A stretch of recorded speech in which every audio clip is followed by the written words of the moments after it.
ஆன்மீக உறவுகள் அனைவருக்கும் என் அன்பான வணக்கங்கள். ஒவ்வொரு நாளும் ஒவ்வொரு திதி வரும். அந்த திதிக்கேற்ப நம்ம சில தெய்வங்களை வழிபடுவோம்.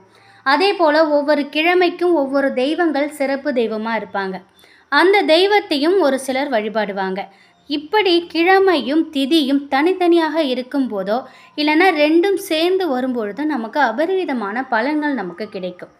அந்த பலன்களை நம்ம முழுமையாக பெறுவதற்கு சில வழிமுறைகளை நம்ம செய்யணும். அதே சமயம் சில செயல்களை செய்யவே கூடாது. ஒரு நாணயத்திற்கு 2 பக்கங்கள் இருக்கிற மாதிரி ஒரு நாளைக்கு இந்த செயலை செய்யணும், இந்த செயலை செய்யக்கூடாது அப்படின்னு இருக்குது. அப்படி வியாழக்கிழமையோடு சேர்ந்து வரக்கூடிய சஷ்டி திதி அன்னைக்கு என்னென்ன காரியங்களை செய்தால் நமக்கு கஷ்டங்கள் உண்டாகும் அப்படிங்கிறத தான் நம்ம பார்க்க போகிறோம். பொதுவாகவே சஷ்டி திதிங்கிறது முருகப்பெருமானுக்கு உகந்த திதி. சஷ்டி விரதம் அப்படின்னாலே குழந்தை வரம் வேண்டி இருக்கக்கூடிய விரதமாக இருந்தாலும் நம்முடைய வேண்டுதல் நிறைவேறணும்னு பலரும் சஷ்டி திதியில் விரதம் இருப்பாங்க. அதுவும் தேய்பிறை சஷ்டி அன்னைக்கு விரதம் இருக்கும் பொழுது நம்முடைய கஷ்டங்கள் தீரும். அதே போல் வளர்பிறை சஷ்டியில் விரதம் இருந்தால் நம்முடைய செல்வங்கள் உயரும். இந்த சஷ்டி பார்த்திங்கன்னா வியாழக்கிழமையோட சேர்ந்து வருது. பொதுவாகவே வியாழக்கிழமை அப்படிங்கிறது குரு பகவானுக்கு உரிய கிழமை. தந்தைக்கு குருவாக இருந்தவர் முருகப்பெருமான்.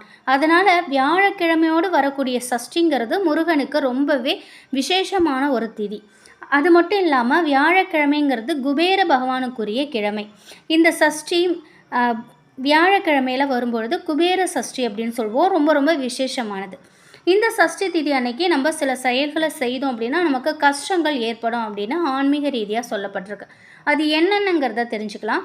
எக்காரண கொண்டு வியாழக்கிழமையோடு சேர்ந்து வரக்கூடிய தேய்பிறை சஷ்டி அன்னைக்கு இந்த விஷயங்களை மறந்தும் செய்யவே செய்யாதீங்க.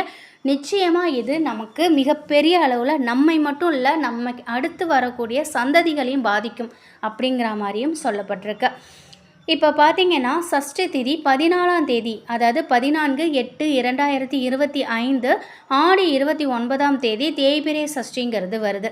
சஷ்டி திதி தொடங்குகிற நேரம் பாருங்கள், வியாழக்கிழமை அன்று காலை 6:24 வரைக்குமே பஞ்சமி திதி இருக்குது. 6:24 பிறகு சஷ்டி திதி ஆரம்பிக்குது. அதே போல் வெள்ளிக்கிழமை அன்று 15/8/2025 வெள்ளிக்கிழமை அன்று அதிகாலை 3:46 வரைக்கும் 3:46 வரைக்கும் சஷ்டி திதிங்கிறது இருக்குது. இப்போ சஷ்டி திதி பார்த்துட்டோம். சரிங்க, சஷ்டி திதியில் செய்யக்கூடாத சில விஷயங்களை நம்ம பார்க்குறதுக்கு முன்னாடி, சஷ்டியில் வெற்றிலை தீபம் ஏற்றுவது சிறப்பு. அதே போல் துவரம்பருப்பு தீபமும் ஏற்றலாம். இல்லைன்னா 6 நெய் விளக்கு கூட நீங்கள் ஏற்றி வழிபாடு செய்யலாம். சஷ்டி எந்த முறையில் உங்கள் வீட்டில் நீங்கள் வழிபாடு செய்கிறீங்களோ அதை நீங்கள் வழிபாடு செய்யுங்க. அது மட்டும் இல்லாமல் வேல் இருந்தாலும் சிலை இருந்தாலும் அன்றைய தினத்தில் உங்களால் முடிந்த அபிஷேக பொருட்களை வைத்து முருகப்பெருமானுக்கு வேலுக்கும் அல்லது சிலைக்கும் அபிஷேகம் பண்ணிடுங்க. ஃபோட்டோ இருக்குன்னா நல்லா பன்னீரால் தொடச்சிட்டு நல்லா சந்தனம் குங்குமம் போட்டு வைத்து செவ்வரளி பூக்களால் அலங்காரம் பண்ணிக்கிட்டு நெய் தீபம் ஏற்றி வைங்க. என்ன தீபம் நீங்கள் எப்பொழுது ஏற்றுவீங்களோ அந்த தீபம் ஏற்றி வைங்க. முடிஞ்சால் வெற்றிலை தீபம் ஏற்றுங்க. வெற்றிலை தீபம் வெற்றியை கொடுக்கக்கூடியது. செவ்வாய்க்கிழமை தோறும் நம்ம வெற்றிலை தீபம் ஏற்றபடி சொல்லியிருப்போம். அதே போல் சஷ்டி கிருத்திகளையும் நம்ம இந்த மாதிரி முருகப்பெருமானுக்கு பிடித்த வெற்றிலை தீபம் அல்லது துவரம்பருப்பு தீபம் ஏற்றலாம். இது நமக்கு கூடுதலான பலன்களை, நமக்கு நல்ல பலன்களை அபரிவிதமாக கொடுக்கும் அப்படின்னே சொல்லலாம். சரிங்க, இப்போ தேய்பிறை சஷ்டியில் என்ன செய்யக்கூடாதுங்கிறத நம்ம பார்த்துடலாம். வியாழக்கிழமையோடு சேர்ந்து வரக்கூடிய தேய்பிறை சஷ்டி வீட்டில் அசைவம் சமைக்கவே கூடாது. வெளியில் போயிட்டு சாப்பிட்லாம் அப்படின்னு நினைக்காதீங்க. அசைவத்தை அந்த நாளில் முற்றிலும் தவிர்ப்பது ரொம்ப ரொம்ப நல்லது. அடுத்ததாக யாருக்கிட்டேருந்தும் எந்தவித பொருளையும் கடனாக வாங்காதீங்க. அது பணமாக இருந்தாலும் சரி, நகையாக இருந்தாலும் சரி, பொருளாக இருந்தாலும் சரிங்க.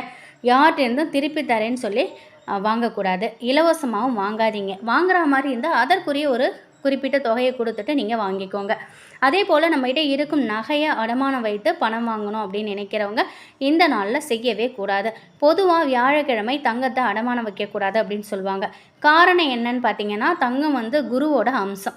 அதோடு சேர்த்து சஷ்டி திதியும் வரதுனால அன்றைய தினத்தில் நம்ம தங்கத்தை அடமானம் வச்சோம் அப்படின்னா அதை நம்மளால் திருப்ப மீட்ட முடியாத ஒரு சூழ்நிலை நமக்கு உருவாகும். அதே போல் கடன் வாங்கினோம் அப்படின்னாக்கா அந்த கடனை அடைக்க முடியாத ஒரு சூழ்நிலை உருவாகும். அதனால் மறந்தும் இந்த கடனை வாங்கவே வாங்காதீங்க. அடுத்து பார்த்திங்கன்னா, யாரையுமே யார் மனதும் கஷ்டப்படும்படி பேசவே கூடாது. ஒருத்தவரை நம்ம அடிச்சிடலாம். அடி தானாக ஆறிடும். அடிக்கிற அடி. ஆனால் சொல்லுங்கிறது வந்து ஆறவே ஆறாது. அதனால் நம்ம வெளியில் இருக்கிறவங்களையும் சரி, வீட்டுக்குள்ளே இருக்கிறவங்களையும் தகாத வார்த்தைகளை சொல்லி நம்ம பேசவே கூடாது. எப்பொழுதுமே வந்து அடுத்தவங்க மனசு நோக நம்ம பேசக்கூடாது. அது இது போன்ற குறிப்பிட்ட நாட்களில் பேசவே கூடாது. யாருக்காவது நீங்கள் அன்னதானம் கொடுக்குறீங்க அப்படின்னா தயவு செய்து நல்ல ஒரு சாப்பாடாக கொடுங்க. சில பேர் வந்து கெட்டு போன சாப்பாடை வந்து கொடுப்பாங்க. அதெல்லாம் வந்து தவிர்த்துக்கணும். நம்ம ஒரு பழைய சாதம் இருக்கும், நைட்டு சாதம் வடிச்சிருப்போம், சாதம் மீந்திருக்கும், காலையில் அதை கொண்டு போயிட்டு யாரோ இல்லாதப்பட்டவங்க இருக்காங்கன்னா அவங்கள்ட்ட போய் நம்ம ஏன் வேஸ்ட் பண்ணோம் அப்படின்னு சொல்லிட்டு அதை என்ன செய்வாங்க, அந்த பழைய சாதத்தில் ஏதாவது ஒரு லெமனோ இல்லை புளி சாதம், இது எங்கள் கண்ணால் பார்த்ததுனால அதை நான் சொல்கிறேன். இந்த மாதிரி உணவுகளை நம்ம கொடுக்கவே கூடாது. முடிஞ்சால் நம்ம புது உணவை நம்ம கொடுக்கணும். அப்படி இல்லைன்னா நம்ம கொடுக்காமல் இருக்கிறதே நல்லது. அடுத்து பார்த்திங்கன்னா நாளைய தினத்தில் சஷ்டி திதியில் பறவைகளுக்கு தானியத்தை கொடுங்க. அதுவும் துவரம்பருப்பு தானியத்தை இறையாக போடுங்க. ரொம்ப ரொம்ப நல்லது. தேய்பிறை சஷ்டியில் வழிபாடு செய்யறதுனால நமக்கு இருக்கக்கூடிய பிரச்சனைகள், கஷ்டங்கள், அவமானங்கள் நீங்கும். அப்படிப்பட்ட நாளில் முருகப்பெருமானின் கையில் இருக்கக்கூடிய வேலையை நினைத்து மந்திரம் சொல்லி வழிபாடு செய்கிறது ரொம்பவே நல்லது. சூரனை வதம் செய்வதற்காக அம்பிகையே தன் கையால் முருகப்பெருமானுக்கு வேலை கொடுக்குறாங்க. அந்த வேலை பயன்படுத்தி தான் முருகப்பெருமான் சூரனை வதம் செய்கிறாருன்னு புராணங்களில் சொல்லப்பட்டிருக்கு. உலகத்திற்கு கெடுதல் அளித்த அசுரனை வதம் செய்த வேலை நம்ம வழிபாடு செய்யும் பொழுது நம்ம வாழ்க்கையில் உள்ள கஷ்டங்கள் நீங்கும். இப்படிப்பட்ட வேலை நம்ம வழிபாடு செய்வதற்குன்னு பல வழிமுறைகள் இருந்தாலும் குறிப்பாக வேல்மாறல் படிக்கிறது அதீத பலனை கொடுக்கும். வேல்மாறலை தினமும் பாராயணம் செய்வது அவ்வளவு எளிதான ஒரு விஷயம் கிடையாது. அதற்கு பதிலாக அந்த வேல்மாறலுக்கு இணையான சக்தியை கொண்ட இந்த மந்திரத்தை சொல்வது சிறப்பு. இந்த மந்திரத்தை தேய்பிறை சஷ்டியான வரும் வியாழக்கிழமை அன்று 6 முறை சொன்னாலே வேல்மாறல் படித்ததற்குரிய பலன் நமக்கு முழுமையாக கிடைக்கும். நமக்கு இதுவரைக்கும் ஏற்பட்ட பிரச்சனைகள் அனைத்துமே தீரும். அவமானங்கள், அசிங்கங்கள் அனைத்துமே நீங்கும். நம்மை அலட்சியப்படுத்தி உதாசனப்படுத்தவங்க முன்னாடி நம்மளால் தலை நிமிர்ந்து நிற்க முடியும். எந்தவித பிரச்சனையும் வராமல் மேற்கொண்டு நம்ம பாதுகாத்துக்கலாம். மாலை நேரத்தில் வீட்டில் வேல் வச்சு வழிபாடு செய்கிறவங்களா இருக்கும்போது உங்களால் இயன்ற அளவுக்கு வேலுக்கு அபிஷேகத்தை செய்யுங்க. அதுக்கப்புறம் உங்களால் முயன்ற ஏதாவது ஒரு பொருளை நெய்வேத்தியமாக வச்சு வெற்றிலை தீபமோ இல்லை துவரம்பருப்பு தீபமோ ஏற்றி வச்சுக்கோங்க. அதுக்கப்புறம் உங்களுடைய வலது கையில் ஒரே ஒரு சுக்கை வச்சுக்கிட்டு வேல் காயத்ரி மந்திரத்தை 6 முறை நீங்கள் சொல்லணும். இந்த மந்திரத்தை பார்த்தீங்கன்னா ஓம் ஜுவாலா ஜுவாலாய வித்மகே கோடி சூரிய பிரகாசாய தீமகி தன்னோ சக்தி பிரசோதயா. இந்த மந்திரத்தை 6 முறை சொல்லி முடித்ததுக்கப்புறம் உங்கள் கையில் இருக்கக்கூடிய சுக்கை நீங்கள் பத்திரமா வச்சுக்கோங்க.